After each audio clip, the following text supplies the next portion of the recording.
بسم اللہ الرحمن الرحیم۔ السلام علیکم۔ نالج سٹوری میں خوش آمدید۔ ایک بنیا حضرت بختیار کاکی کے پڑوس میں رہتا تھا۔ آپ اس سے اکثر قرض لیا کرتے تھے، اور جب کہیں کوئی ایسا نظر جس کو حلال سمجھ کر آپ قبول کر لیتے تو اس کا قرضہ ادا کر دیتے۔ ایک دن بیٹھے بیٹھے آپ کو خیال آیا کہ قرض کسی سے بھی نہیں لینا چاہیے اور کوئی بھی نظر قبول نہیں کرنی چاہیے، یہ بری بات ہے۔ اس کے بعد واقعی آپ نے ایسا ہی کیا۔ اس کے بعد اللہ کے حکم سے روزانہ آپ کی جائے نماز کے کونے کے نیچے سے ایک اتنی بڑی روٹی نکلتی جو پورے خاندان کا پیٹ بھرنے کے لیے کافی ہو جاتی۔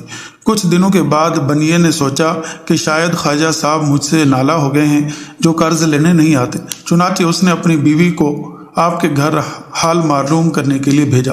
تب یہ بات معلوم ہوئی اور اسی روز سے لوگوں نے آپ کو بختیار کاکی کہنا شروع کر دیا، کیونکہ کاکی کے معنی ہے روغنی روٹی۔ ویڈیو کو لائک کریں، شیئر کریں، چینل کو ضرور سبسکرائب کریں۔